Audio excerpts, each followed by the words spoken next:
Hello, hope you're doing really well and practicing radical self-care. It's cold here, so I'm wearing my beanie and my puffy because I'm in Southern California and it's chilly. So in this video, what I'm going to talk about is some ways that you can help to sort of break the trauma bond and to move on and heal after narcissistic abuse. So obviously with breaking the trauma bond, number one is going no contact. How do you do that? You block them on your phone, you block them on your computer, you cut off all contact with any flying monkeys. Those are people who either knowingly or unknowingly are enabling abuse, right? So if their family, like in my case, I cut off contact with the narcissistic abuser's family because I realized they were narcissists themselves or they were enablers of abuse. They were people that knew that abuse was happening and they enabled it, or they didn't do enough of their own investigation to see if abuse was happening, right? So they're people that enable another person's abuse. And those people you do not want in your life. If there's mutual friends that you have that are good people, but they're just still mutual friends, you can say to them, hey, I don't want to hear anything about the narcissist. I don't want to hear about what they're doing or anything about them, or I don't want to hear anything about that person. And you can set boundaries around that and perhaps still continue the relationship with them. But in general, so going no contact is definitely key. You definitely want to do that. No contact, no email, no phone, none of it, right? Because you don't want to be triggered by these pathological manipulators. So no contact. And then you can also install an app on your phone. There's a good one I use called Habit Bull, B-U-L-L. And you can start counting your days of no contact as if you're breaking an addiction, because guess what? You are breaking an addiction. And once you get to like 30 days, you reward yourself. You can do something wonderful for yourself, like go out to dinner with a friend or go on a ski trip or go buy yourself a new pair of jeans or whatever it is that feels like a really wonderful reward for you. And start to, give yourself a lot of positive reinforcement for going no contact. The longer you go no contact, the easier it is for you to start detaching emotionally and to start healing. Another thing that might help you is to make a list of the pros and the cons. Obviously, you already have the cons list, right?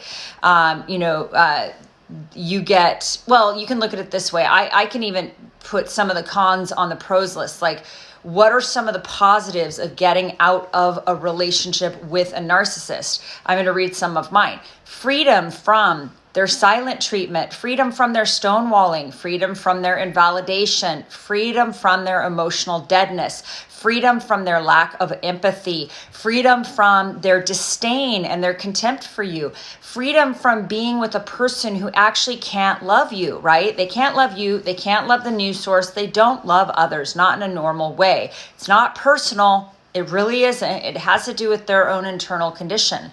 I put freedom from living with a robot who doesn't feel many real emotions other than rage and envy. That was my experience. You get freedom from their cheating. You get freedom from being with somebody who lies to your face. You get freedom from somebody who takes no personal responsibility, somebody who's manipulating you, somebody who tries to make you feel inferior. Freedom from their insecurity, jealousy, and their malice. Freedom from living in their crazy world of lies. This is another thing I wrote. I'm no longer being exposed to potential STDs from someone who is cheating with multiple partners or cheating with one person, right? I don't have to expose myself to that potential. That's wonderful, right? Some of the other things I made on my list, I get to climb, I get to ski, I get to travel without having to check in with a controlling partner. I get to go dancing again. When I was with this person, I never went dancing because he didn't like dancing. He made fun of people that dance. So I get to dance, COVID appropriate, of course. I've also met a lot of cool and interesting people through dating and also just, through friends or whatever. I've met a lot of fascinating people that, are running tech companies, people that are artists, people that are producers, just interesting people that are doing interesting things with their lives. And that's like cool because I'm like, oh, there's all sorts of people out there. I do not have to, I have freedom from trying to live up to someone's unrealistic, perfectionistic standards. No, because no matter where I tried to meet the bar, it wasn't good enough and the bar would move. So you cannot make them happy because they are in a state of perpetual unhappiness that's internal, has nothing to do with you. So it doesn't matter what you do. They set the bar, you meet it, they're going to move the bar, right? So you get freedom from being with that crazy, cold perfectionism. Also, something that may be a real benefit of getting out of these relationships is you learn how to set healthy boundaries. You learn how to, if you're able to address and identify that you may have some codependent characteristics, you may be able to get some healing from that codependence. And healing from codependence often has to do with learning how to set and live in integrity with healthy boundaries, right? Healthy boundaries. I no longer have to be hyper vigilant around somebody's cheating, right? I don't ever have to like run after somebody trying to make sure that they're not cheating on me. Like, I just won't do that. I won't even be in a relationship like that. My standards have just gone up so high. That's the other thing. You're going to learn how to have better standards around people, and you are going to be able to identify if somebody is like a narcissist and not get into relationship with them. I've learned that there's so many options out there, right? And you'll find if once you start healing, you get out there and you get to choose who you spend time with. I've gotten to go to Potrero Chico, go climbing in Mexico in this amazing place that was always on my bucket list. I got to, just start putting, all the wonderful things that you've been able to do as either a single person or as just a person that's coming out of the relationship with the narcissist. And this is something that I think was really key for me as I started to look at some of the photos of being with this person. And I realized that when we were doing certain things and it seemed all perfect and wonderful, that this person was actually having an affair at that same time.